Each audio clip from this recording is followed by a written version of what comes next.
అమెరికాలో commercial truck డ్రైవర్లకు ఎంతో డిమాండ్ ఉంది. వీరికి పెద్ద మొత్తంలో వేతనాలు చెల్లిస్తారు. ఎంతో మంది భారతీయ డ్రైవర్లు అగ్రరాజ్యంలో ట్రక్కులు తోలుతూ లక్షల రూపాయలను ఆర్జిస్తున్నారు. తాజాగా అధ్యక్షుడు డొనాల్డ్ ట్రంప్ ఆదేశాలతో కొత్త వీసాల జారీతో పాటు విదేశీయులకు కమర్షియల్ డ్రైవింగ్ లైసెన్సులు జారీ కూడా నిలిపివేశారు. దీంతో అమెరికాలో ట్రక్ డ్రైవర్లుగా ఉపాధి పొందుతున్న భారతీయ డ్రైవర్లకు వీసా కష్టాలు ఎదురవుతున్నాయి. ఇందుకు కారణం తాజాగా ఓ సిక్కు డ్రైవర్ చేసిన భారీ ప్రమాదమే కారణమంటున్నారు. మరోవైపు డ్రంక్ అండ్ డ్రైవ్ కేసులను తిరగదోడి వీసాలను రద్దు చేయాలనే నిర్ణయం కలకలం రేపుతుంది.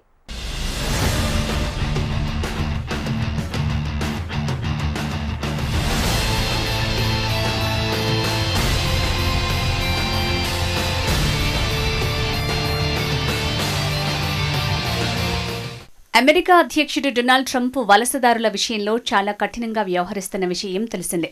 దేశీయులకు వీసా మంజూరు నిబంధనల్ని అగ్రరాజ్యం మరింత కఠినతరం చేసింది.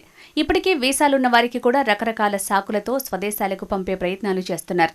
తాజాగా ఆయన దృష్టి విదేశీ ట్రక్ డ్రైవర్ల మీద పడింది. వాణిజ్య ట్రక్కులు నడిపే విదేశీ డ్రైవర్లకు ఇకపై వర్క్ వీసాలు జారీ చేయబోమని తాజాగా ప్రకటించింది. ఈ నిబంధన తక్షణమే అమల్లోకి వస్తుందని వెల్లడించింది. ఈ మేరకు అమెరికా విదేశాంగ శాఖ కార్యదర్శి మార్కో రూబియో ప్రకటించారు.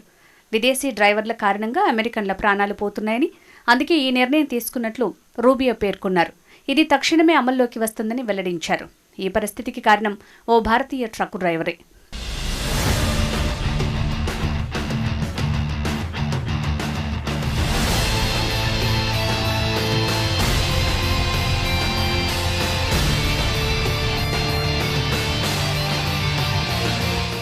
కొద్ది రోజుల క్రితం ఫ్లోరిడాలోని ఫోర్ట్ పియర్స్లో భారతీయ డ్రైవర్ 28 ఏళ్ల హర్జిందర్ సింగ్ తప్పుడు యూటర్న్ తీసుకోవడంతో అతను నడుపుతున్న ట్రక్కు మినీ వ్యాన్ను ఢీకొంది. దీంతో అందులో ఉన్న ముగ్గురు మరణించారు. ఫ్లోరిడాలో జరిగిన ఒక్క రోడ్డు ప్రమాదం అగ్రరాజ్యంలో ఉపాధి కోసం వచ్చిన విదేశీ కమర్షియల్ డ్రైవర్ల జీవితాలకు శాపంగా మారింది.